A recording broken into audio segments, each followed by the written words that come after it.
Hello everyone. Okay, this lesson is on the supply and demand with trade under the assumption of a small country. And you might think that's kind of odd, but actually compared to the whole world economy, even the United States would be kind of small. So the small country assumption is not really very restrictive. So first, if you think about the supply and demand that you had in chapters 3 and 4, there is some equilibrium, price and quantity. And now let's imagine that this country that initially didn't engage in any trade now decides to trade. And maybe the world price for this product is something different than the equilibrium price. So the equilibrium price is here, but let's imagine that the world price is lower down here. So what would happen? Well, once their borders are open, assuming there's no transportation cost, the world price would become the price in the country, because anybody could buy it at the world price, right? So at the world price, this would be the quantity demanded, and this would become the quantity supplied. And the difference between them, which back in chapters 3 and 4 we would call a shortage, this difference between them is now going to be what they import. So once they engage in trade, if the world price is less than the equilibrium price, they will produce this much at home. So this is domestic production because it's read off of their supply curve. And this is domestic consumption way out here, read off of their demand curve. And this part right here, which is the amount greater than what they produce at home, they will have to import. Notice if the world price creeps up, let's say to here, if the world price should creep up, then the amount that they import, I don't want to trash my graph too much, but can you see that the amount that they import now would be less, and the amount that they make at home would be more?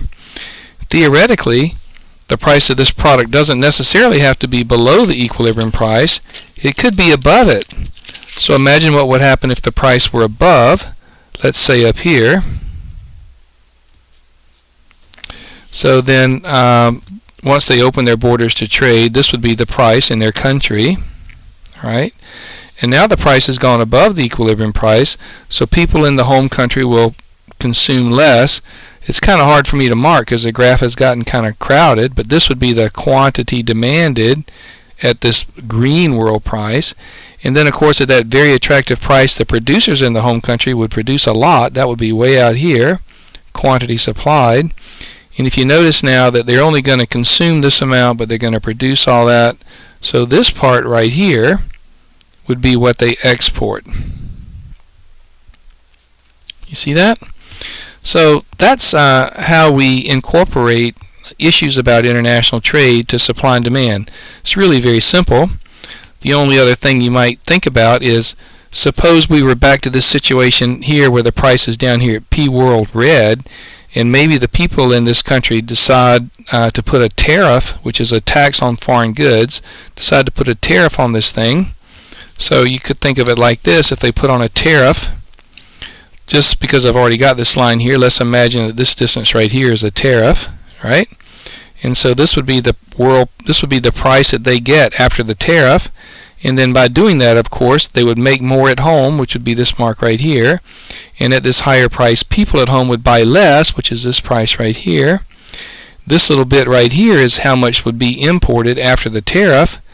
And the tariff revenue generated for the government, of course, would be the tariff, which is this distance right here, right, times the number that actually got imported, which is all the way out to here. And so the tariff revenue generated would be this box. It might help you to think about some numbers, so let me just kind of make up some for a second. Let's imagine that the tariff is $50, and let's imagine that after the tariff the quantity supplied is 100 and the quantity demanded is, say, 300. Then the amount of money that the government would collect is $50 on every one that was imported, and the number imported would be 200. Can you see that? So $50 times 200 is 1,000, or let's see, 50 times 200, yeah, $10,000. 10,000. Okay, so that's a little lesson, and a lot of this is in those chapters, but I thought it might be good to lay it out for you in a short lecture. And now this is a problem. Let me show it to you so you can see it a little better. This is a problem that was on an old final exam, and I would like to kind of work through this problem for you. So that's a clear version of it, and I don't know if you can see very well the version I'm going to work from, but I can't draw on that, and I can draw on this. So it says, imagine you got a small country and you have a demand curve and a supply curve. So just like on test 1, you can calculate the equilibrium price and quantity. The equilibrium price is going to be 800 divided by 5. Can you see that? By setting quantity demanded equal to quantity supplied. So that number is 160. And the equilibrium quantity is going to be 160 times 3, and subtract 100 from it. Working from the supply equation, I get 380. Let me just check my work by checking from the demand equation. So 160 times 2, and subtract that whole mess from 700. Yeah, I get 380. So this is the equilibrium conditions if they don't engage in trade. Then this one says, now imagine that the country opens all markets to free trade where the world price is $200. Alright, so that's up here, 200. Alright, calculate the amount exported. So the way you would do that is you would have to figure out how much they consume at home and how much they produce at home. So this point down here is the quantity supplied, because that is the supply curve. So the quantity supplied would be 3 times 200, and then subtract 100 from that. So the quantity supplied is 500, and the quantity demanded would be 2 times 200. Subtract that whole mess from 700. So I get the, whoa, it didn't work. 2 times 200. Subtract that whole mess from 700. I get 300 is how much they will consume at home. So I just did that by taking the 200, which is the world price, and plugging it into the supply and demand equation, and I can see that they are going to export 200 units. Then it says if the world price falls to $110, widgets would then be imported. Calculate the amount imported. Alright, it's the same thing. My graph is getting a little bit trashed, but it would be down here, $110, and there would be a quantity supplied and a quantity demanded, right? And now we would import. So the quantity demanded would be 110 times 2, subtract that whole mess from 700.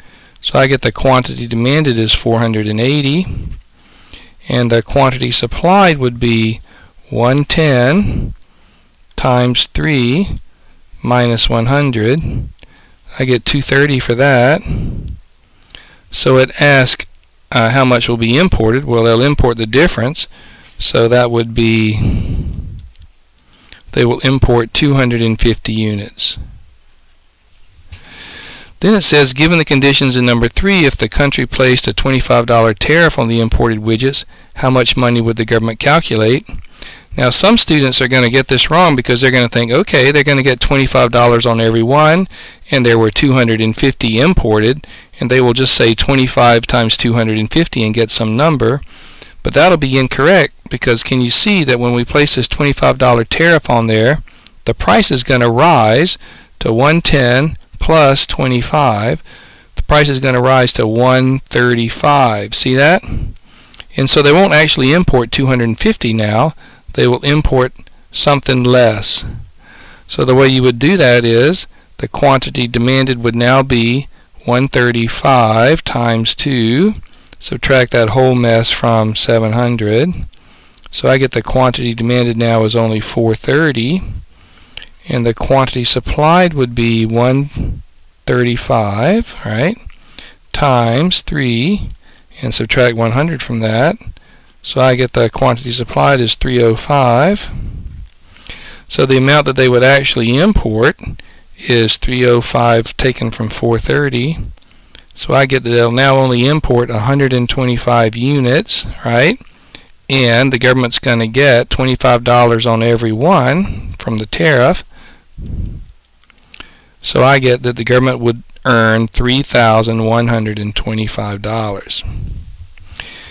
Finally, it asks, imagine that the government double the tariff to $50. Would the amount of money collected by the government double? And the answer is no, it won't double, because as you raise the tariff, sure, you're getting much more money on each one you sell, but you're selling fewer and fewer units. And actually, this one's kind of tricky. If they actually raise the price by $50, the price would go from $110, right, up $50, which would put you back at $160, and actually they would import none. The quantity demanded would be 380, and the quantity supplied would be 380, and imports would be 0. So that's how you do this. I hope you found this helpful, and there's several examples like this in the book. All right, good luck.